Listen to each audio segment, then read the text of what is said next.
Hello.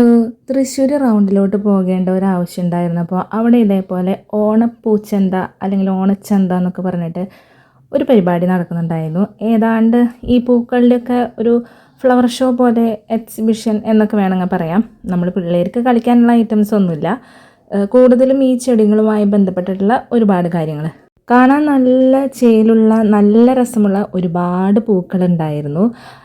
ഇതെല്ലാം കണ്ടിറങ്ങിക്കഴിഞ്ഞപ്പോൾ അവിടെ പൂത്തൈക്കളൊക്കെ വിൽക്കാനായിട്ട് വെച്ചിട്ടുണ്ടായിരുന്നു.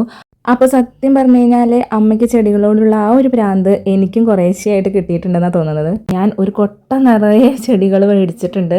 ഒരു 10 ചെടികളുടെ അടുത്തെങ്കിലും വരും.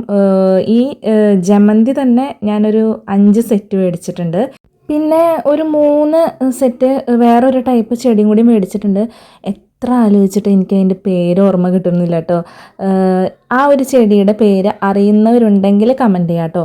അപ്പോൾ രാത്രി ഞാൻ ഇതൊക്കെ ഞങ്ങളുടെ ഫ്രണ്ടിലത്തെ ആ ഒരു തിണ്ടുമ്മ കയറ്റി വെച്ചു. സത്യം പറഞ്ഞു കഴിഞ്ഞാൽ ഇത് ഞാൻ നോക്കത്തൊന്നുമില്ല കേട്ടോ. പക്ഷേ എൻ്റെ അമ്മ നല്ല അടിപൊളിയായിട്ട് നോക്കും, ചെടികൾ സൂപ്പറായിട്ട് നോക്കും. പരമാവധി പിടിച്ച് കിട്ടിയ ഒരുപാട് പൂക്കളുണ്ടാവും. അതുകൊണ്ട് തന്നെ ആ ഒരു ഉറപ്പിലാണ് ഞാൻ വാങ്ങിയത്. എനിക്ക് സത്യത്തിൽ നോക്കാൻ ഇൻട്രസ്റ്റ് ഇല്ലാത്തൊരു ഫീൽഡാണ്, പക്ഷേ ഇങ്ങനെ മേടിച്ചു കൊടുക്കാൻ ഒരുപാട് ഇഷ്ടമാണ് കേട്ടോ. അപ്പോൾ ദാ പിറ്റേ ദിവസം തന്നെ അമ്മ എല്ലാ ചെടികളും ചട്ടിയിലാക്കി സെറ്റാക്കി വെച്ചിട്ടുണ്ട്. പിന്നെ ഞങ്ങൾക്കൊരു യാത്രയും കൂടി ഉണ്ട്. അപ്പോൾ ഇത് അവരുടെ ആ ഒരു ചെടിച്ചട്ടിയിൽ തന്നെ ഇരുന്ന് നാശാവണ്ടെന്ന് വിചാരിച്ചിട്ട് അമ്മ വളവും കാര്യങ്ങളൊക്കെ ഇട്ടിട്ട് വെച്ച് സെറ്റാക്കിയിട്ടുണ്ട്. അതുപോലെ തന്നെ ഈ ചെടി ഇടയ്ക്കേനൊന്ന് നനച്ചെടുക്കാനായിട്ട് തൊട്ടപ്പുറത്തുള്ള വീട്ടിലെ ചേച്ചിയോടൊക്കെ ഒന്ന് പറഞ്ഞയച്ചിട്ടുണ്ട്.